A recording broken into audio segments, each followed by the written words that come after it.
So, For sure.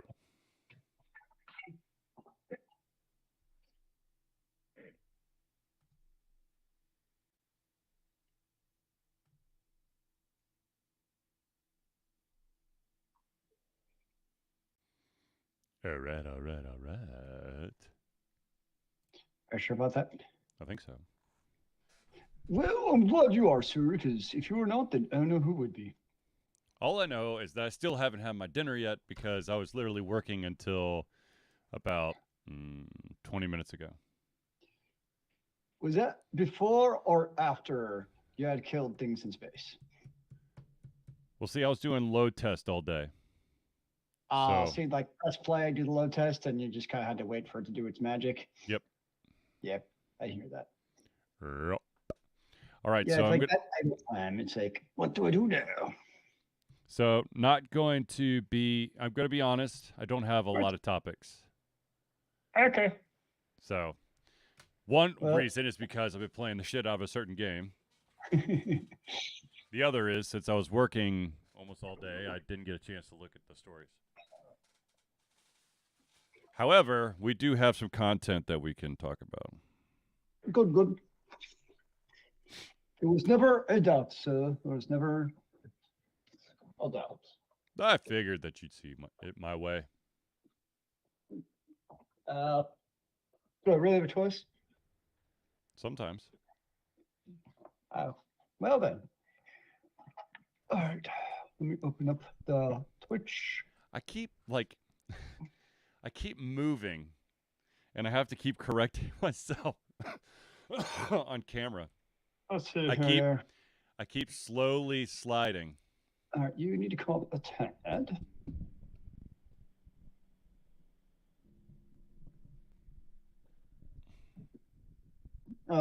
It's TwitchCon apparently. Oh, the fun of Twitch, but in real life. Grab your tickets. Woo! October 20th, like, it is kind of funny if you think about it, because Twitch is all virtual. Yep. And you're going to come together at a convention that's not virtual. Yep. It's like an oxymoron. But, whatever. Didn't they have that lawsuit last year? Wait, was that the one where, like, the lady? Yeah, remember the lady jumped in the pit that was too shallow and, like, she broke her back? And lost her baby? Yeah. Yeah, that was all kinds of no bueno-ness. Yeah, that's fun. So you were talking about whatever that game is called. I found my Starfield intermittent in between ticket game. Mm-hmm. Incremental Epic Hero 2. All right. All right. It's like a more interactive idle game. We're about, 30 seconds before liftoff here. Wait, why am I here? No, go to there, you Dumbo head. There you go. Much better. Make yourself useful. Oh, dear. Oh, excuse me. Oh, wait, hold on. I need new weapons. 1 second. What the hell? Oh, come on, Zelius. Jesus. This is important, man. This is for, like, I'm saving the slimes and stuff. I'm sorry, Zelius, but your time is up. It is now 8 o'clock. Okay, I'm ready. All right, here we go. Ladies and gentlemen, I got to hit the record button. That would be bueno to do, from my understanding. What type of bueno? There's many buenos, I'll have you know. Mucho bueno? Yeah, that's the bueno I'm talking about. All right, here we go. Gonna mute Zelius, and then we're gonna start this bad boy.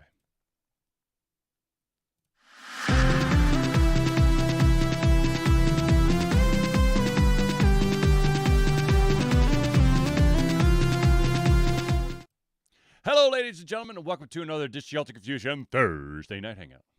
It is Thursday, and it is not the Thursday of Christmas or a convention or people dying of illnesses, which means we are here.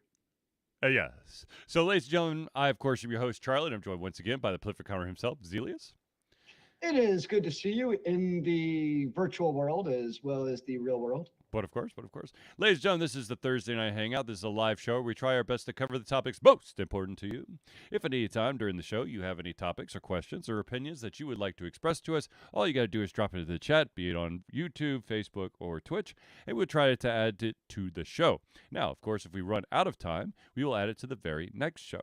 So without further ado, let's jump into it. And the first topic we got to cover is Zelius's report on DragonCon.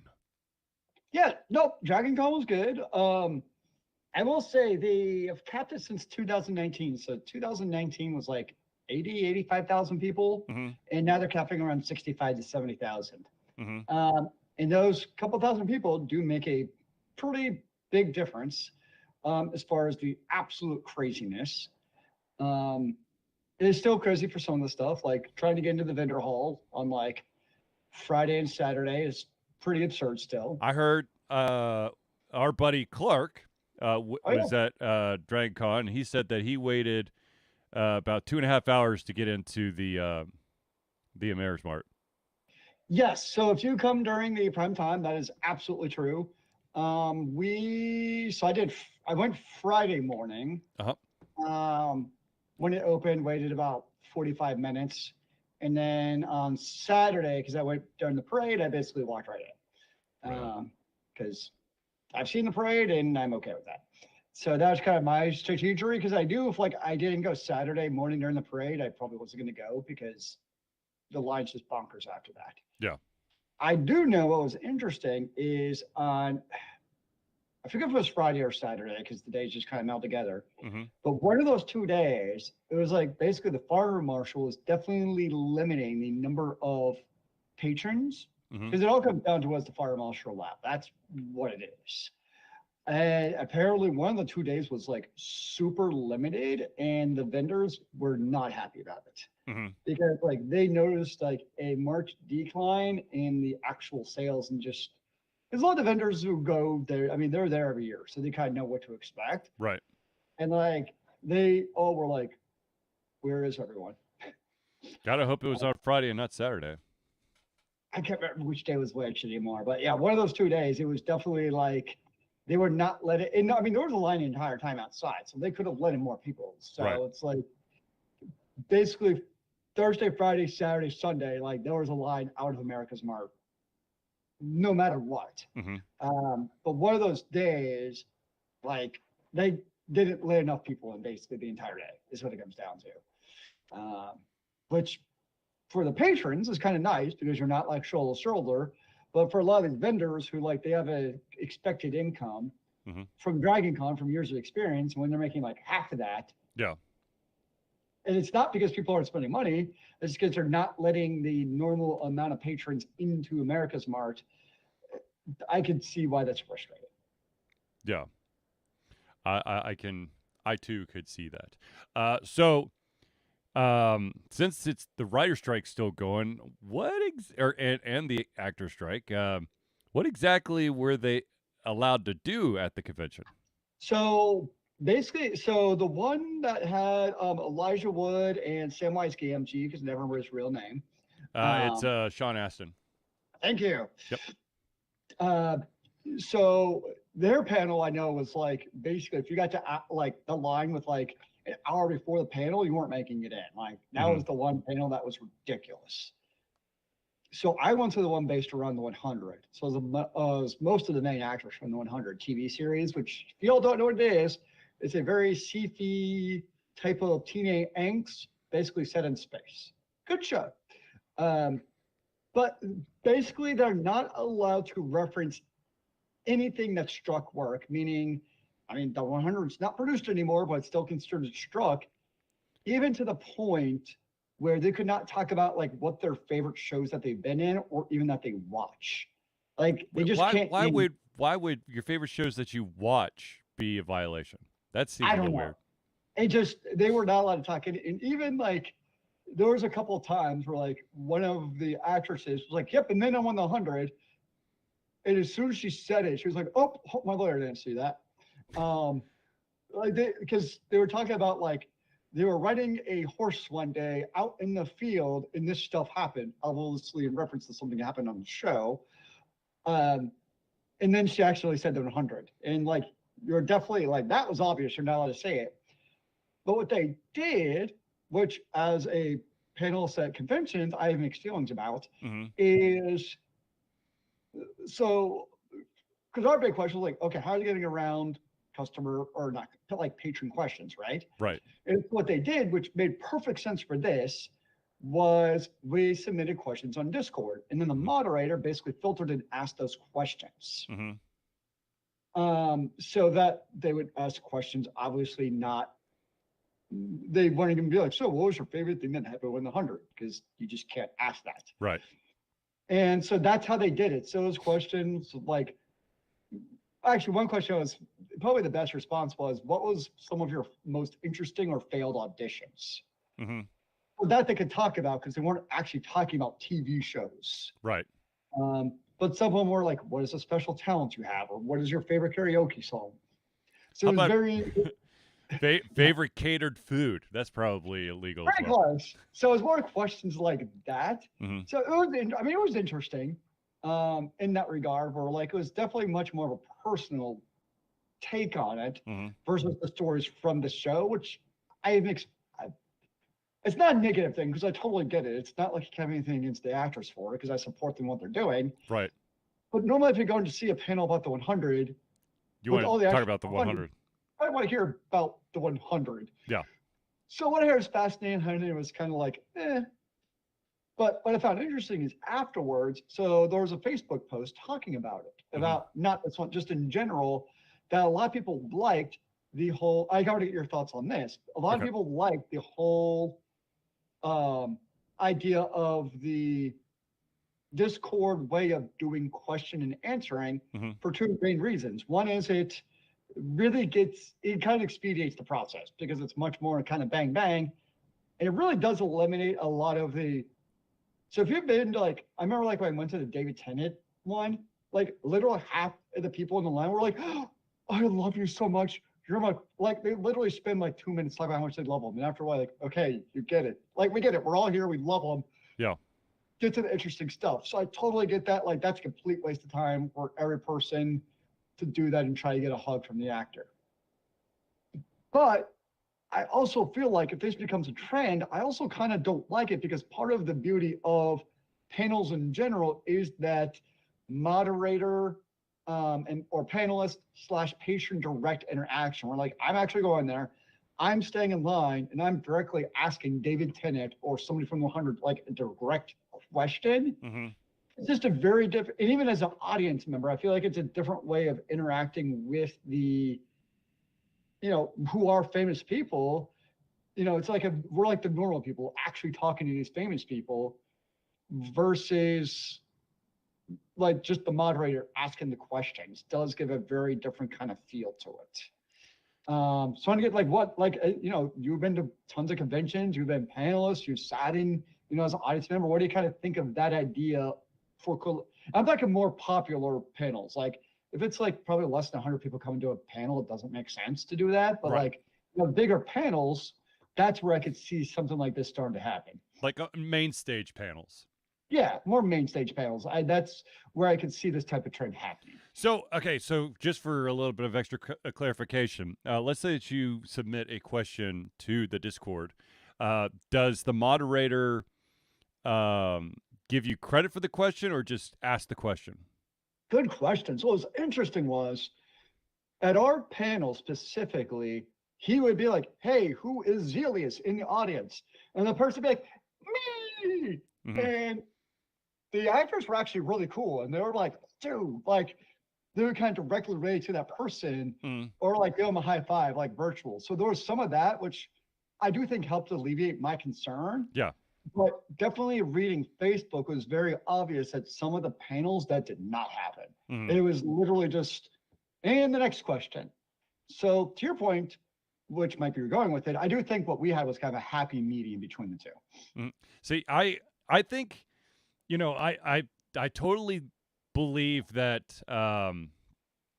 I, okay, so I understand the desire to want to have your voice and the special, star's voice, basically, you know, that interaction. Yeah. However, I do, as long as you get credit, like this is how I would do it. If I was a moderator for a main stage panel, okay, I'm not saying that I'm going to be the star, but I'll be the moderator in this Sure. example.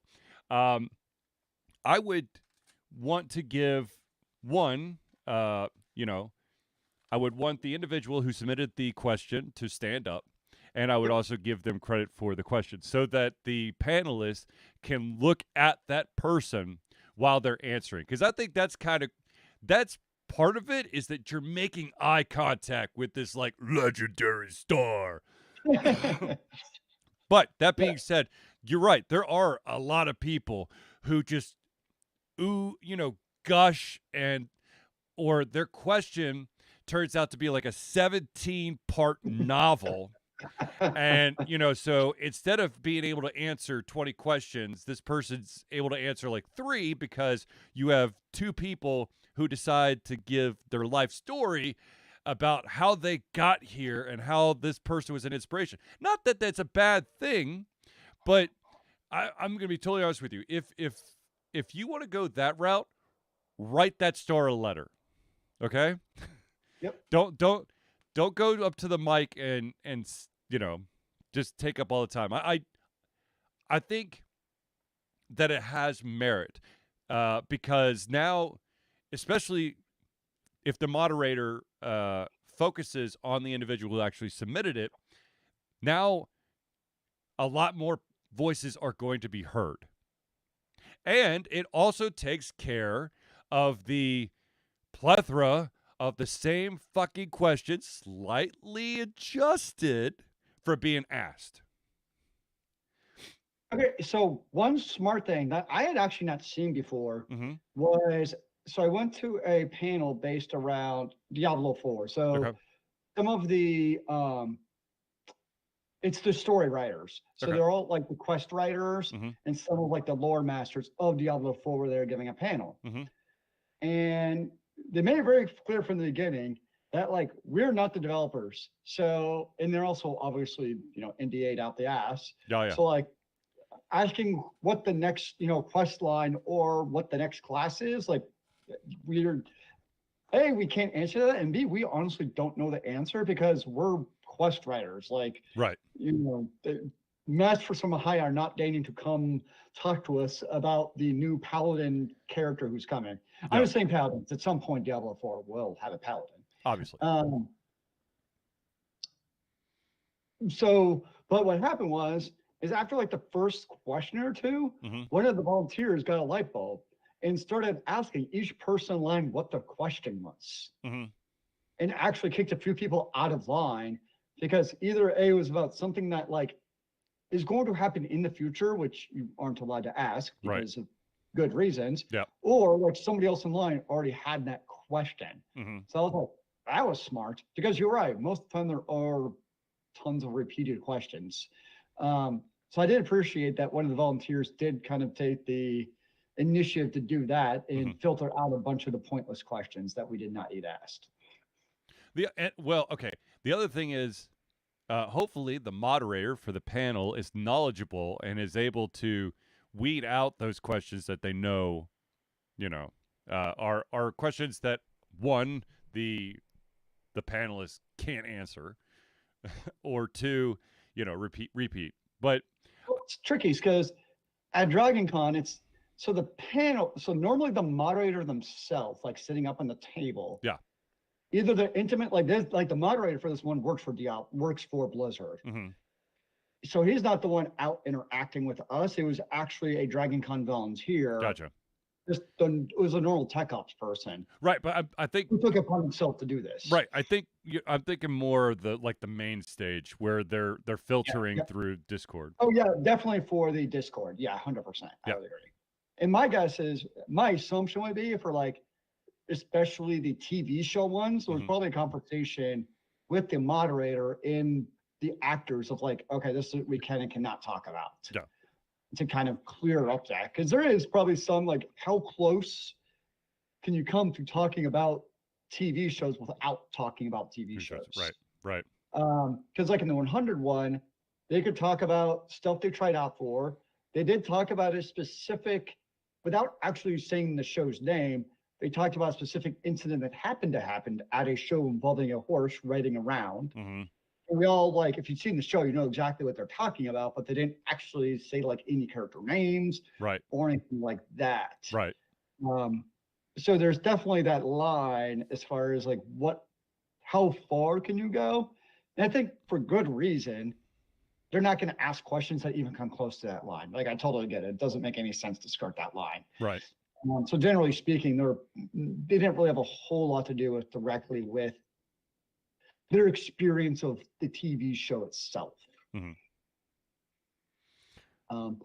But yeah, overall, Dragon was good. I got my normal dragon for my normal $5 dragon magnet that I get every year. Mm-hmm. That's like my thing. Yeah, other than that. Was there any like big surprises? Big surprises. Or something that you thought blew your mind? Blew my mind. There was I'd say one of my favorite cosplay, it was a Finship Shepherd. It was like immaculate, like down to like the last detail. Sweet. Was just amazing. So one that actually really creeped me out. Mm-hmm. So there's this guy coming down the elevator, and he has the back is to us at first. Mm-hmm. And it's a CRT on a cart. And you're like, what the hell do you have a CRT TV in 2023? He comes on Marriott, turns around, and I forget what movie it is, but it's that creepy lady, like a bad dark evil lady hidden inside the TV and like pops up at you. Ring. Maybe. Sure. I think maybe. But that was really well done because you didn't see it coming, and all of a sudden turns around and she's like actual person in TV, and starts popping at you. That was pretty good. Fun. That one was good. Good. Well, I'm almost 100% sure that Zelius will be returning next year. Yes, I have to buy my tickets. We did do a hotel for the first time ever, so there's 5 con hotels. Yep. And that was super convenient because like you could go upstairs, and I changed my cosplay like 3 times in one day. We kept our TVs, or not TV, good gosh, our food stash in the room. So so that was super convenient. You just go upstairs and eat your lunch and get snack food right up there. I didn't carry around a backpack any of the days because normally like you have to carry your shit with you. Yep. One of my cosplays, I had the big starter staff, and not having to carry it around to go to like panels and stuff, and just be able to put that in the room. So there was a lot of definitely added bonuses to it. Like Saturday, like Monday morning, I actually took an Uber home at 5 a.m. Because I knew I could stay in the hotel till 1 o'clock to go to the concerts I was going to. And then just when I was done with those, just went back to the hotel room, got my luggage, and just popped back home.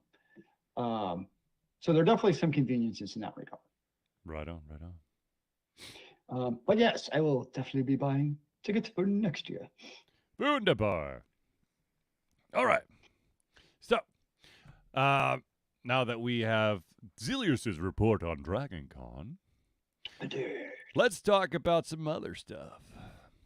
The first thing I got to say is something that was highly anticipated, at least for me, was the fact that on Netflix, the live-action version of One Piece is now out and ready for viewing. I should have taken a picture. There was actually the Netflix One Piece RV van was there. Nice. I didn't think of it, but yes, it was there, like for promoting the live-action One Piece. So, I have seen, I think, 2 episodes. They are long. I think the first one's like an hour and 15 minutes. The second one is 55 minutes. So it fluctuates. It's on the long end. I think there's either 6 or 8 episodes. I can't remember off the top of my head. That being said, there's already a season 2 in the works. Hopefully, it doesn't take too long. So it's not a Netflix show that you have to wait in eager anticipation to know if it's going to be on for another season. They've already promised that there is a second season. Nice. I have to say that this is kind of, having watched close to 400 episodes of One Piece, I will say this. This version, the live action, is really like a boiled down version of One Piece where they take away all the fluff. So far, they've taken away all this kind of like filler crap. Yeah. And it's literally the story, the main story. It's not, the let's talk about this one time and blah, blah, blah. It's Luffy goes here. He gains this person on his crew. They meet this pirate. There's, it's not a drawn out battle. It's an engagement that may last, there might be several different stages to that engagement. However, it's not like each episode is one part of that engagement. So it's like an abridged version or the Cliff Notes. Yes, it really is. I don't want to say watered down is the not watered down. It's Sounds like condensed. it's really condensed. It's really it's condensed. It's like they took, like I said, they took all the fluff, all the filler that really, if you were to take all the filler out of the 400-ish episodes that I've watched, you could probably boil it down to maybe 100 episodes or maybe 80 episodes. Because there is a lot of random stuff, and then they do like the seasonal thing, and there was this weird, like, crazy story arc where everyone was back in like feudal Japan for a bit that had nothing to do with the story whatsoever, just filler. But my one concern was how they were going to kind of portray the characters. Now, I haven't seen the entire crew yet for One Piece, but I've seen Nami, and I've seen Luffy, and I've seen Zoro. So that's 3 of the 4 members of the crew that are really part of the crew early on. So the next episode introduces that 4th character. I have to say, it's really good. I mean, obviously, they've already said second season coming. I highly recommend it. It looks authentically like One Piece. Yes, the voices are going to be different, but the actors really keep to, the source material. They don't really try to go way the fuck off into the wild blue yonder and try to give you their take on this character. That's good. I mean, sounds like what fans would want in a live action One Piece. So it sounds like to me. If you're going to do a live action version of an anime, this is what I would want. Well, it sounds realistic because if it's also live action, like, you can't count on like 20 seasons to be able to do all the fluff. Yeah. So it makes sense that you kind of condense that down, and you limit, if you're going to do it, let's eliminate some of that fluff to tell the story, just being pragmatic with how live action shows work. Yep. Makes perfect sense. Well, now I am more intrigued by watching it than I was before. I will say that much. You should. Okay, so a bit of sad news in the video game industry. A company that's been around for 30 years, the company Volition, has been shuttered. No. Now, Volition, let's see here. You could go all the way back to March of 1995, where they released Descent. Yes. And then let's go. They did Red Faction. They did the one that probably most people would know is they were the company behind Saints Row. which is kind of like the really over the top version of Grand Theft Auto, which of course they would never admit that that's what it is, but that's what it is. Nice. So sadly, their last game was basically the relaunching of Saints Row in 2022. Sad day. And as with that happening, the publisher who owns them, Gearbox Studios, also laid off 30 individuals. It's kind of a tough time to be in the technology industry world, like in all regards right now. Agreed. Like developers, ITs, just all across the board is. It's a tough going. It's a tough sledding at the moment. Yes, I agree. Um, I don't remember if we actually talked about this or not, but one of the local studios, High Res Studios, or one of their uh, studios underneath them, has gotten into some trouble with AI voice acting, basically taking someone's voice that actually voiced the character and utilizing AI We to. did talk about that. We did? Yep. Okay. Then never mind. Moving on. But what was the resolution? I don't think there is one at this point. I think that High Res is going to have to. I think High Res basically has been put on the spot to have to rework their contracts, so that either they go the route of saying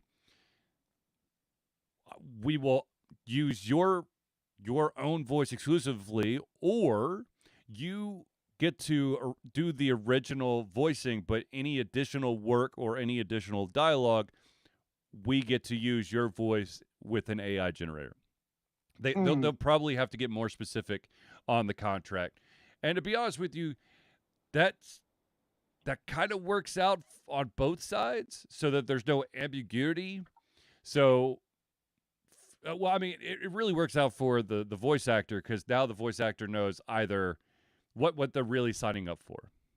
Yeah. Because as anyone as many people I hope understand, when you are called if you're a voice actor and you're called upon for additional lines, you get paid for that additional time, unless of course the contract says that here's a lump sum, and anytime that we call you to get more dialogue, you're just going to give it to us at no additional fee.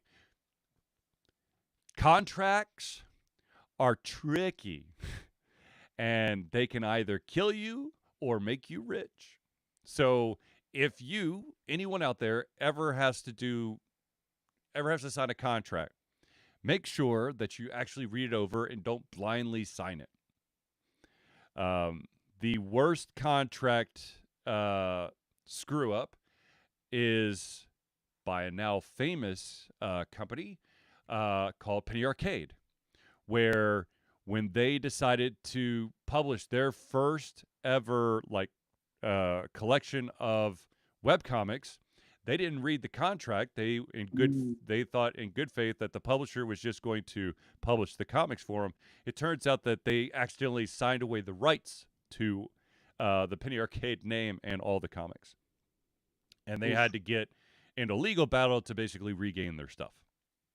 Well, that's right. It's still ongoing. Is Taylor Swift, because like all of her religion recordings, she didn't own any rights to. Yep. So I know she was doing a whole bunch of re-recording to make it her own.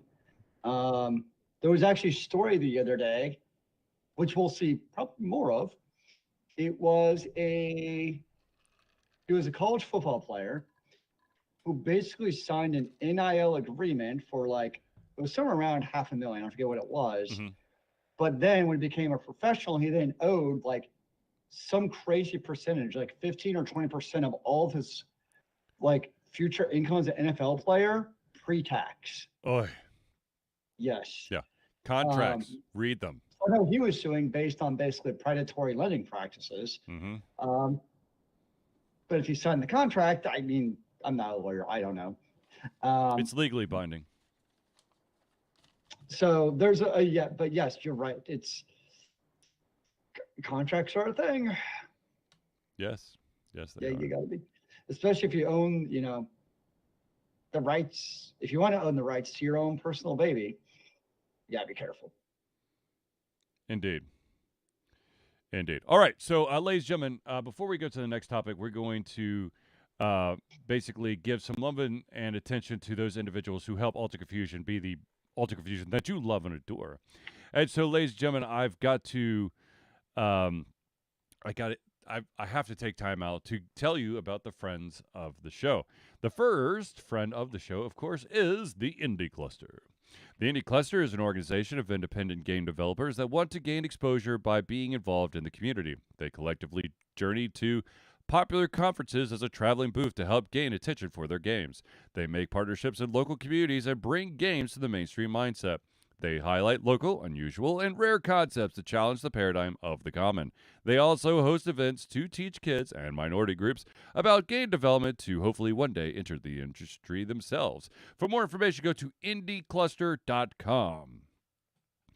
The next shout out we got to give is to the AV master himself, Noodle Boy Media. Founded in 2015 by Andrew Tran, Noodle Boy Media, previously White Kid 47 Media, is your choice for professional photo shoots and panel recordings at conventions. They pride themselves in providing a high level of professionalism, top-notch experiences, and quality services. If you want more information and to view their full list of services, check out facebook.com/noodleboymedia. Now, this is especially important for all those amazing individuals who live in the metro or the greater Atlanta area. Ladies and gentlemen, I know that video gamers can get some aches and pains in their back and whatnot, but there is someone out there who can help, and that, of course, is Hero Chiropractic. Hero Chiropractic is a unique healthcare practice set up by Ryan Moore.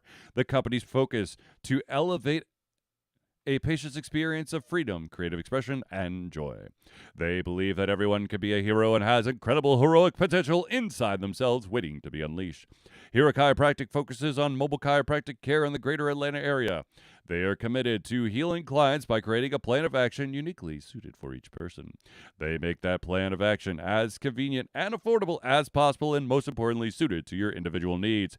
For more information, go to herochiropractic.com. The next shout out we got to give is to the maestro himself, Crosspad Creative. Need a new logo or want to work on a full branding and content strategy? Or maybe you need music or audio for your content, just like Alter Confusion. Crosspad Creative offers a whole host of solutions for individuals and small businesses. Just email Josh at crosspadcreative@gmail.com and see what he can do for you. The last shout out we got to give to, of course, is to the OG, the original patron for Alter Confusion. That, of course, is Agile Axiom. By day, X leads both a development team and system administration team working with satellites at NASA's Goddard campus. But while not in meetings and many times during, he is the Agile evangelist Agile X, championing the philosophy of Agile and trying to make the world a better place for software developers, testers, system admins, and software projects the world over. Decades of experience in software development and leading agile teams are brought to bear against evil processes, inefficient work, and bad habits. For more information and to check out his book, go to agileaxiom.com. Now, ladies and gentlemen, I know that everyone is curious. How do I become a friend of the Alter Confusion? And that, my friends, is quite simple. Ladies and gentlemen, Alter Confusion survives on the love and support of fans like you. And so we have a Patreon page. Patreon lets you, the fans, lovers, haters, demigods, interdimensional beings, gods, demons, aliens, mummies, swamp creatures, vampires, werewolves, supporters, and more to become active participants in the work we love through a monthly membership. This gives you access to exclusive content, community, and insight into our creative process. In exchange, we gain a bit more freedom to do our best work and the stability we need to build an even stronger creative career. We currently have two tiers. It's the $1 tier and the $5 tier. The $1 tier is $1 a month and $12 a year, and that gives you early access to all of our playthroughs as well as the ability to participate in patron-only posts. Now, if you're feeling extra frisky, there is the $5 tier. That's $5 a month or $60 a year. Not only do you get everything at the $1 tier, but you also gain your name or organization added to the Friends of the Show for every single Thursday night hangout. So if you want to become a patron of Alter Confusion, go to Patreon. That's patreon.com/altered confusion. Now, of course, the other shout out we have to give is to an organization or a charity event that we do all the time. Ladies and gentlemen, Alter Confusion is proud to say that we have been fundraising for Extra Life for 12 years straight. Extra Life is gamers doing what they do best, game, to help sick and injured children at their chosen Children's Miracle Network hospital. The money that we raise through Extra Life will go directly to Children's Healthcare of Atlanta as unrestricted funds. This means that the hospital decides where and how to spend the money to ensure the dollars we raise make the biggest impact in the lives of the kids they treat. So if you have the capacity to donate, please go to extra-life.org and search for Altered Confusion. Okay. First of all, there was a question the other day about how I list all of the patrons for the Patreon post. And I will fully admit that 1, 2, 3, 4, 5, 6, 7, 8, 9. 9 of them are in the script. However, I always add additional ones just for shits and giggles. So there you go. The secret has been revealed. You never named me as a Patreon, man. Well, I'm trying to, I'm not listing specific individuals. I'm trying to give you the type of individual you can be. Anyways, so the final topic, because as I told Zelius and maybe before we started recording, I said that I basically was working my ass off all day, so I didn't have a lot of topics. Can you work? The last thing that I want, I guess the big topic to talk about is the Bethesda Studios game that was just recently launched, and that, of course, is Starfield. You mean Skyrim in space? Yes. First of all, I gotta say, my immediate reaction to playing Starfield is I feel like I'm playing No Man's Sky. Okay. It feels like that. Or yes, Skyrim in space is another very adequate way to describe it. Now, on launch, I believe they had, I think it's like 240,000 concurrent players, according to Steam, which that's a big-ass number. It also does help that they did allow for preloading. Yes. It was weird.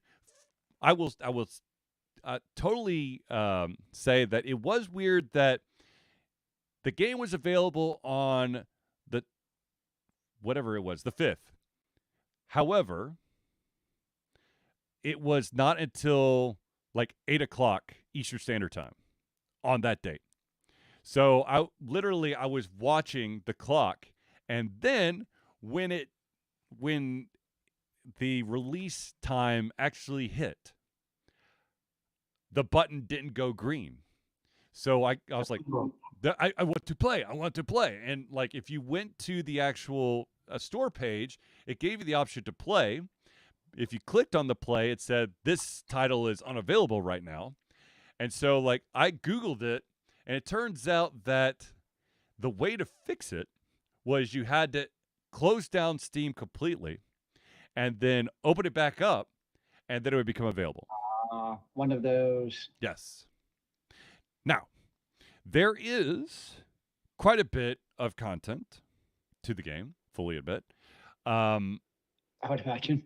But I have to say that, I don't know, maybe I missed something, but a lot of the stuff, it's kind of trial and error. Like, I didn't know how to fast travel.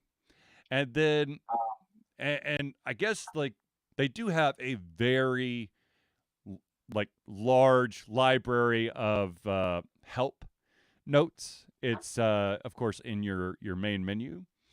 Wait, does this require reading? Yes. In my game? Yes. It's not reading while you're moving. I mean, they do have those as well. It's not like in-game. There's more out-of-game reading than there is in-game reading at the point where I am, which is 12 hours in. Okay, so here's the thing.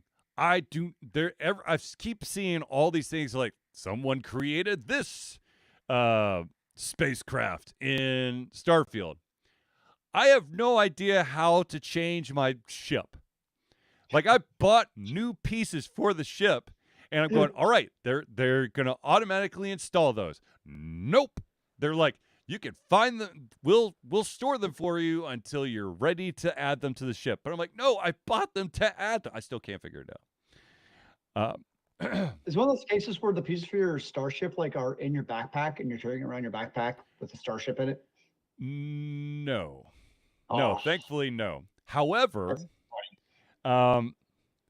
so when you're in, speaking of starships and stuff in your backpack, you'll be moving around and you will sometimes run into ship parts, which are very important. Think of them as like med packs for your ship during combat when you're doing aerial combat. Sure. The problem is that each one of those ship parts are 10 pounds. So if you accidentally accumulate a couple of those, you've taken up your weight limit really fast, because there is a weight limit in the game, and you cannot fast travel if you're encumbered. Can you mod it to get rid of your weight limit? No. That's disappointing. Modders work harder. I know, seriously. So the other thing is there's a huge crafting piece to it, which I was trying to accumulate all the components I could, but it turns out that some of those components are heavy as shit, and I ran out of space in my inventory and the ship's inventory and my companion's inventory. So I just threw my hands up in the air and just sold every single component I had. Because it's like, this is ridiculous. There is a lot of stuff. The interesting thing about Starfield with the sprint system is you have it's kind of stamina, but it's not. It's oxygen related. So when you basically run out, instead of like, you're watching your stamina bar go to bottom and then you slow down, your oxygen level goes down and down and down, and you'll keep running. However, your CO2 will start to build up, and you'll basically croak if you allow it to fill up. It seemed like in the age of Starfield, they would have this whole like backpack oxygen system figured out, honestly. Yes, you would think. Like, you would think that would be a solid problem, that you could run and you'd be fine. Okay, so yeah,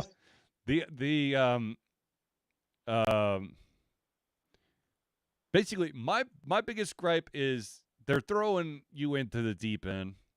If you don't read, if you don't take the time to go through the help section, you're not going to know how to do a lot of stuff. So it sounds like a more hardcore version of other Bethesda games is what it sounds like. Yes. Also, so you get experience points by killing things and completing quests, and discovering new places, and you will get skill points that you can assign to different things. Those skill points, I think there's like 4 or 5 levels for each thing, like health, or of the ability to carry more, so your strength, or your ability to shoot your pistol. But if you want to level up between like the first tier and the second tier, there's basically mini quests that you have to do. It's like achievement based. So with the pistol, you have to kill 50 guys with a pistol in order to unlock the ability to use a skill point to go to the second tier of the pistols. So interesting. And like some of them are a little bit weird. The persuasion one is really hard to do. You have to successfully persuade people 5 times in order to level up. However, your persuasion percentage of the ability to persuade is really low. So I failed a lot of persuasion stuff. So that That's was, tricky. So in order to be a better persuader, you have to persuade with a low chance of persuading. yeah. Nice. Well, I mean, it is nice with the way the persuasion works is that you have an indication of how many persuasion points you need. Okay, and then you're given these options. There's a green option. There's green options. There's yellow options. There's red options. Of course, green is the easiest. Yellow is medium, and red is hard. Of course, the reds will give you the most points. Yep. And you have to fill it up in order for the persuasion um, to work. The problem is that when you have a very low level of persuasion, you can't just take the easy route. And sometimes even the easy route doesn't work. Yikes. So we have that. Like I said, fast travel. I didn't even I didn't know that. Okay, so there are two view modes in the game. There is the regular view mode where you get to interact with people and objects, and then there's basically the scanner mode where you can scan things, or also a nice thing about the scanner mode is it basically will highlight all the objects that you could interact with. Now, the vast majority of them are absolute trash. You don't need to pick up every single styrofoam cup you come across. You're not going to need those. I'm going to give a styrofoam master. And level up that styrofoam. It also is kind of cool that when it highlights an object that actually means something, it will give you additional information. Now, in the scan mode, you have to be in scan mode to fast travel. Unless you, of course, there's another way to fast travel, but it actually takes 1, 2, possibly 3 different screens in order to get there. But you have to go into scan mode, and then you'll see like Skyrim, you have those little indicators. They're like, here's a cave, here's a building, here's a city, here's where you left your ship. And in scan mode, you just basically got to center the reticle on it, click on it. If you haven't gone there yet, of course, you can't fast travel to it. Of course, if you're encumbered, you can't fast travel to it. But yeah, it's definitely got some growing pains. There is a lot of just blank shit out there. Like one of those games that people could devote like hundreds of hours to. Oh God, yes. Oh God, yes.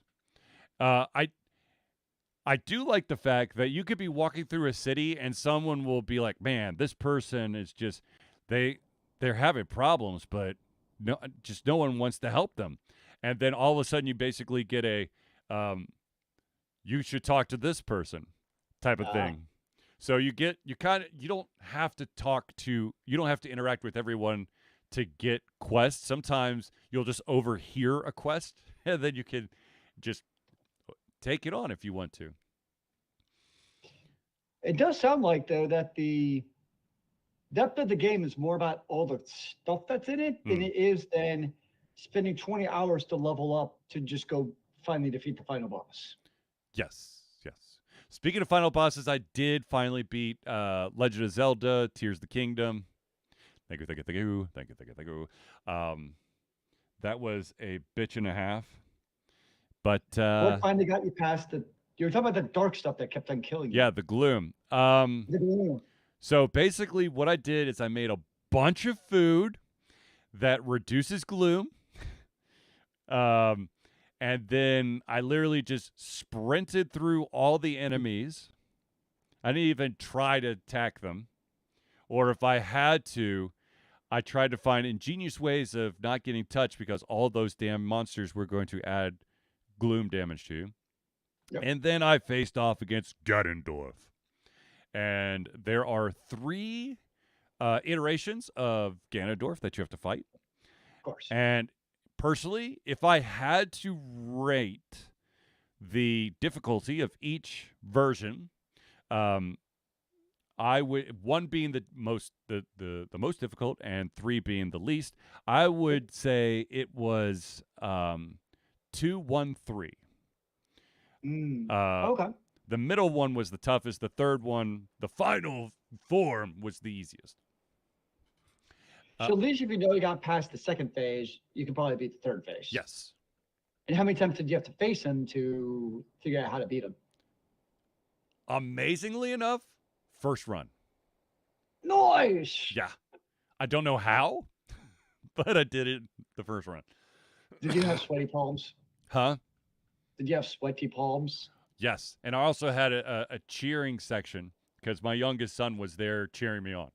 Oh, that sounds more like a pressure section because if you died, then you're like, you stuck, man. No, he's a nice kid.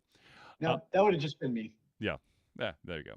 Anyways, okay, so back to Starfield. Yes, there is no, you're not grinding. I mean, technically you could grind, but the grind would be insane. There is a ton of different solar systems you can go to. You could scan planets. I mean, literally, this is why it feels like a different version of No Man's Sky. Because in No Man's Sky, you scan planets. You can't land on all the planets, but you scan them all so that you could basically build your repertoire. Sure.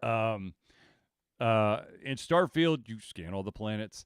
You can go down onto the planets, collect. You need to collect information on the, let's see here, the resources. So basically, the minerals and the gases that are on the planet, the fauna, and the flora. Flora, of course, is the plants, and fauna is the animals, the creatures. Okay.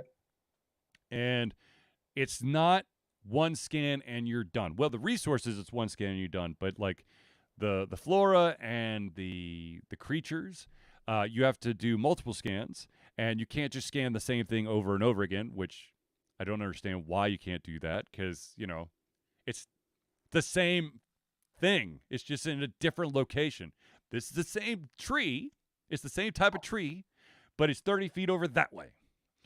But it's a special tree. It's a special, different tree, sir. And then also there are like special. When you land on a planet, you'll see that some planets have these, like you basically could see there's a count of there 8 different flora out there. And it will tell you how many you've got to 100%. But on certain planets in that window, there'll be these dotted kind of circles with a question mark in the middle, and that means that there's natural wonders that you need to find. And most of the time, every single time that I've seen that, one of them ends up being basically this place with fossilized shit that I have to scan. It's like, oh look, it's bio dump. Yay! I'm like, this is stupid. Space combat is a bitch. And I am freaking Rambo. I will just shoot. I will try to shoot everybody in the head. I don't take any prisoners. Not gonna lie, this does not sound like the game for me. No, God, no. This is Zelius. This is the This is definitely like my hell of gaming. Yeah. You can't. I don't think you could even, if you were to strictly stay on the main quest. I think that unfortunately for Zelius, the world would still be too big.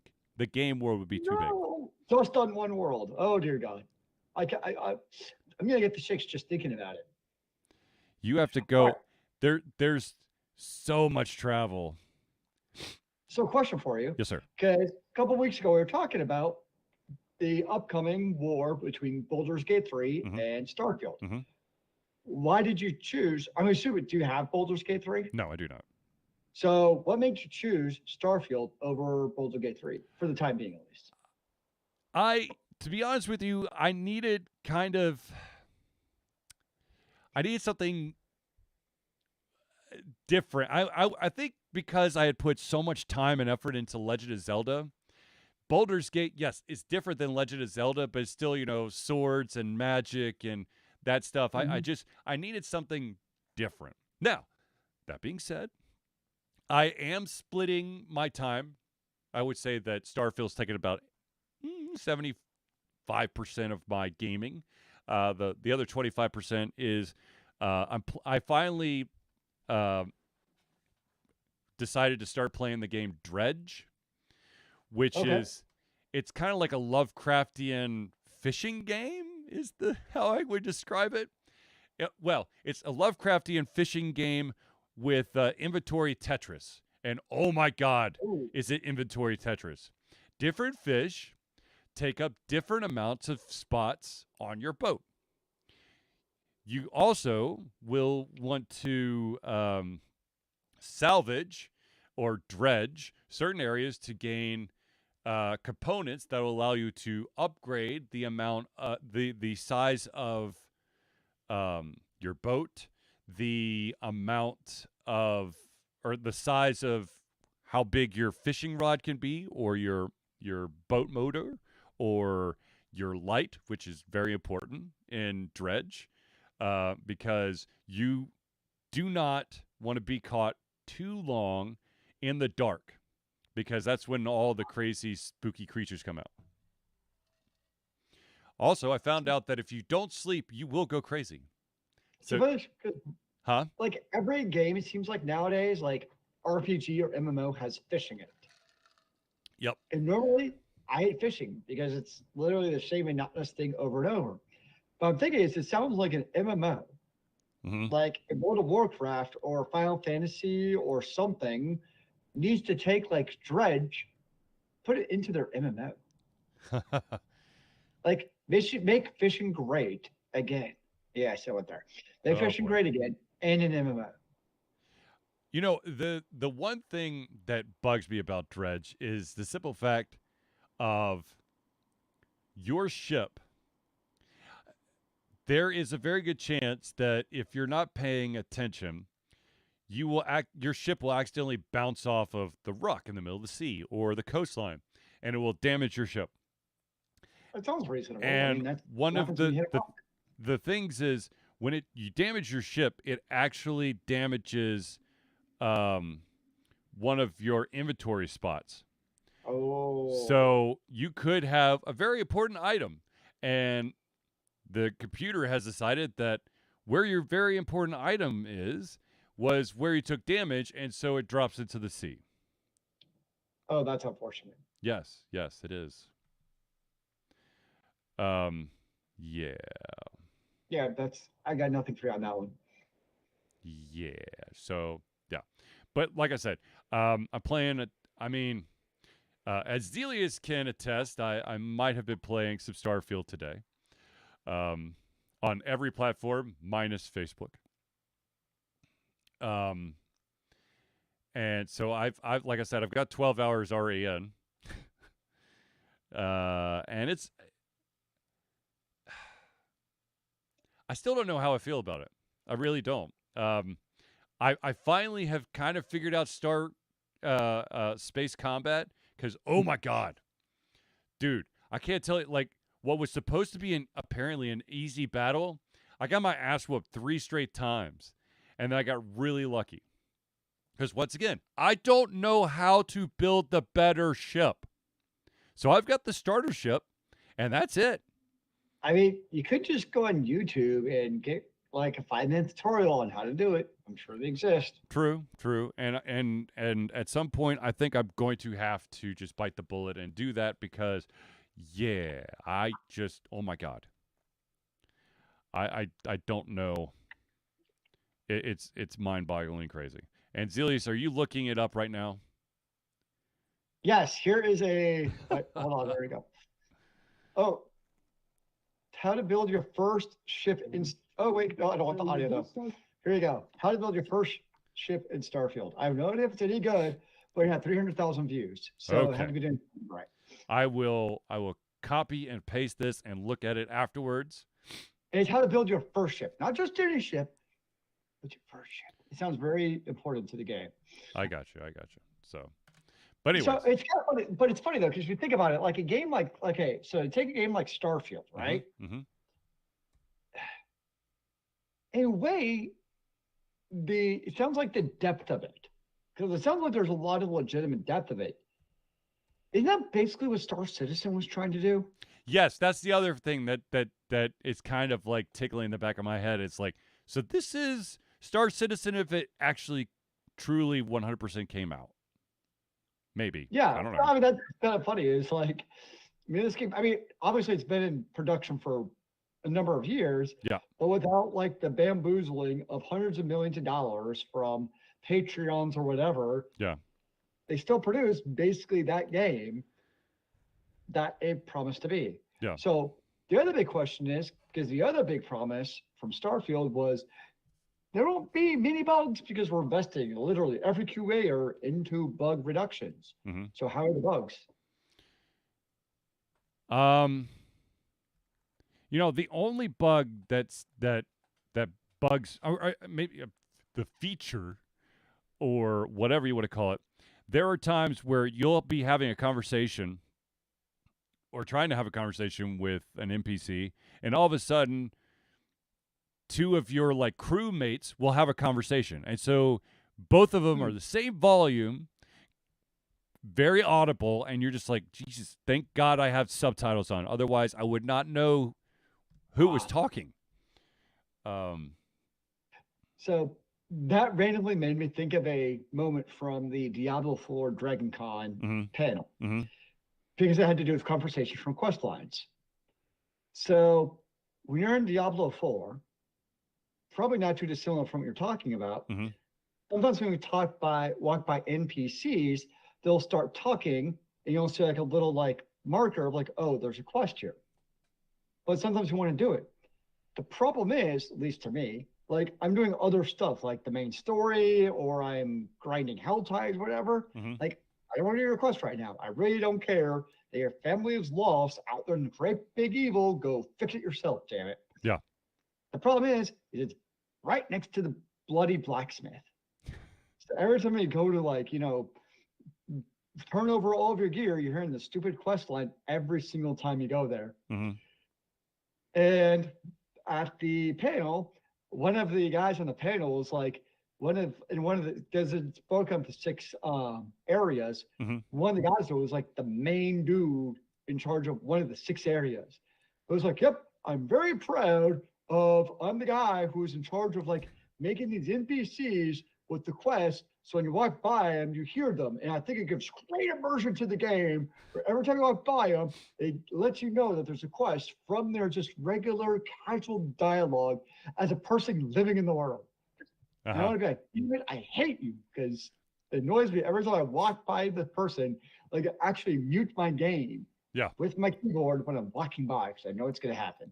No, okay. So that being said, when you have a companion with you on a quest or on a plan or whatever, are these companions like, are we talking like a BioWare type of companion where like they're actually like a companion fighting with you, or is it just like a temporary type? Okay, so for the most part, yes. There are times where they'll just like wander off, and I'm like, where'd you go? But there is one companion that just won't shut up. I'm like, I understand that you like the sound of your own voice, but shut up. No, they're there. They will attack. And the cool thing is, let's say that you picked up a bunch of grenades, and you're like, nah, I don't want to use grenades. So you give them over to your companion to hold. Your companion will use those grenades. Oh, nice. So it's not like they're just a storage chest. They will actually use the items that you give them. Like I can't remember if they'll actually switch weapons if you give them a better weapon. But so do they like? Is it a type where they actually level up with you, or how does that kind of work? No. They basically they'll go until they're down, and then they'll just kind of like, oh God, I don't know if I could go on any longer. Oh geez. And then like 2 minutes later, they're like, all right, let's do this. Like magically regeneration or something. I wish I had regen because, dear God, the amount of med packs I've gone through. Mm. I Is ended there up no at this. health regen? Even passive health regen? No, Oof. no. You have to sleep to do that, Mm. or you eat a bunch of food, or you do a med pack. But the med pack, it's you basically you see your HP bar, and when you hit a med pack, it basically grays a certain percentage, and then it will slowly fill it up for the next, like, I don't know, 8 seconds or something.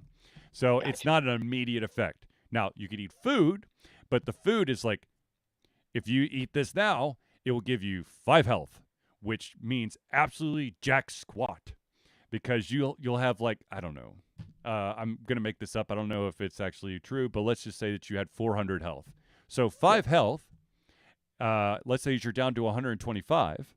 5 health is not really going to make a difference when you have 400 max health, Yeah. and most of the monsters are going to hit you for 20. Yep. I went to They what just throw food at the monster to distract them. actually the food, I believe, is really to be used to. There's there's so much depth in this game that I just don't understand yet. There's a research thing where you can unlock additional stuff. There's like a weapons table. There's a component creation table, an industrial component creation table, which I never have the right components to build the more complex components. I'm sure you can cook too, massive meals and stuff. Oh yeah, you can make meals. That's part of the research. You have to unlock that. Yep. And then, like, on the last time I was in my spaceship, one of my NPCs like, it's kind of drab in here. We should try to dress it up. I'm like, I don't know how to dress it up. Like, do I just throw random, plates and blender and bowls into the inventory and they'll just show up? Or I don't know. I mean, that's how I cook in my house. Seriously, my I biggest I throw everything in my stove and it just magically works. It's great. This game, you have to have patience, because in my opinion and in my experience, I've had to just kind of do things one way until I figure out that there's another additional way to do it, because Wow. it's they don't tell you. Like, I didn't know how to fast travel, so literally I was having to sprint, then watch all my oxygen disappear, and then walk slowly, and then sprint again to go, like, across a map, and finally. You know what that actually reminds me of? What? Remember back in the day, like when you'd play a game and you'd have like game facts open next to it. Yes. And Yes. that's kind of what like I'm not quite there, but I'm getting close on certain things. Hey, I have no judgment on that. There was a time when that was a very popular way to play, especially like the JRPGs. Yeah. Oh, yeah. Yeah. Yeah. So when I was at Dragon Con, I did look for a certain game for you, but I couldn't find it. I was very sad. Oh. I really wanted it. I was like, I'm gonna find it, and I'm gonna steal it, and I'm gonna run out before they can find it. Excuse me. Tickling the back of my throat. All right. So, I believe, ladies and gentlemen, that we've reached the end of the show. Zealius, do you have any closing thoughts? So, for the first time ever, Uh-huh. I recognized cosplayers from books. Ooh, nice. It's author Sarah J. Maas, Mm-hmm. and it's called A Court of Thorns. Yes, yes. I can't remember the rest of it. And there's like people with there's in the court. It's a chick with wings. Nice. So I was like, wait, I actually recognize this character, Mm-hmm. because like most books, you read it, it's what you create in your own mental image of that picture. Yep. Of that character could be vastly different from other people. Yep. And that's a good thing. Like, it's not a bad thing. It's just the way it is. Mm-hmm. Versus, TV and cinema, like you see that and that's how they look. Or anime is obviously popular one, or video games. Right. But books, like it can be really hard to tell that, oh, they're from this book. So it's just kind of cool to see from the series a couple of people who are very obviously from that series was pretty neat. Sweet. All right, ladies and gentlemen. I want to thank everyone for tuning in to the Ultra Confusion Thursday Night Hangout. For myself, Charlie, and Zealous, it's been a pleasure giving it to come our heads, our mouths, and of course, our hearts. We'll be back next Thursday for another Ultra Confusion Thursday Night Hangout.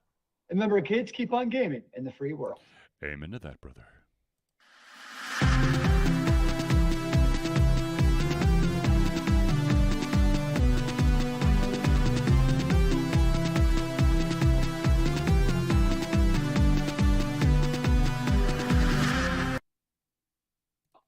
And we're out. All right, ladies and gentlemen, as much as I would love to stick around for a little bit, I am starving. I have not had dinner, so I'm going to end the stream. I'm going to talk to Zelius real quick, and then I'm going to go get some food. So peace out, everybody, and let's be honest. I'm going to be playing more. I'm going to be streaming Starfield. So if you want to see, during